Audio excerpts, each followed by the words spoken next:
حضرت سیدنا عمر رضی اللہ تعالی عنہ ہاتھ میں تلوار لیے غیظ و غضب سے بھرے ہوئے گھر سے نکلتے ہیں کہ بانی اسلام کا چراغ بجھا دینا ہے۔ راستے میں ایک صاحب ملے اور کہا کہ عمر خیر تو ہے، کدھر جا رہے ہو؟ کہا چراغ اسلام بجھانے جا رہا ہوں۔ مسکرا کے بولے گھر کی خبر تو لو۔ کہا میرے گھر کو کیا ہوا؟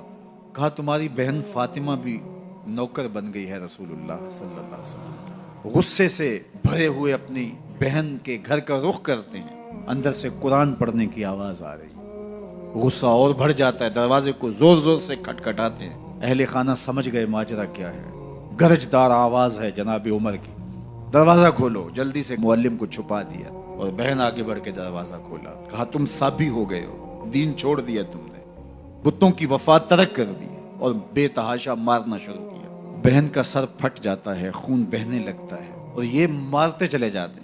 فاطمہ بنت خطاب بولی عمر تم خطاب کے بیٹے ہو، سنو میں بھی خطاب کی بیٹی ہوں، جو ظلم جو جبر کرنا ہے کرو، میں محمد عربی کا دامن نہیں چھوڑوں گی۔ سوچنے پہ مجبور ہو جاتے ہیں وہ کون سی طاقت ہے جس نے بجلیاں بھر دی اس کے اندر۔ کہا جو تم پڑھ رہے تھے سنا سکتے ہو؟ کہا تمہیں غسل کرنا ہوگا۔ عمر اپنے بدن کو دھو رہے ہیں، میرا رب دل دھو رہا ہے۔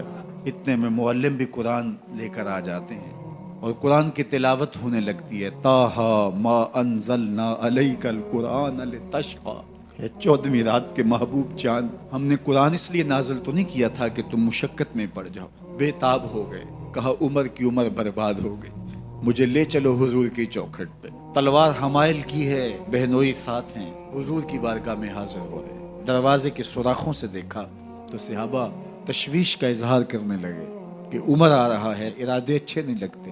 جناب امیر حمزہ نے کہا دروازہ کھول دو، اچھی نیت سے آیا تو استقبال کریں گے، نیت اچھی نہیں ہے تو اس کی تلوار سے اس کی گردن کاٹ دیں گے۔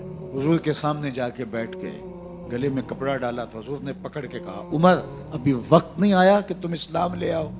یہی وقت تھا عمر کے اسلام لانے کا۔ لبوں پہ کلمہ جاری ہو گیا۔ اسلام لانے کے بعد حضور سے پوچھتے ہیں حضور کیا ہم حق پر نہیں ہیں؟ فرمایا ہم حق پر ہیں۔ اللہ کا دین سچا نہیں ہے؟ کہا اللہ کا دین سچا ہے۔ آپ اللہ کے سچے نبی نہیں ہیں؟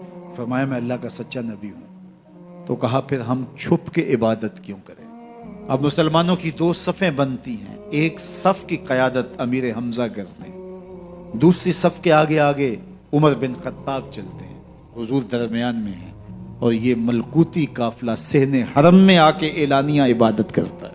حضرت عبداللہ ابن مسعود فرماتے ہیں عمر کا اسلام لانا اسلام کے لیے عزت کا سبب بنا۔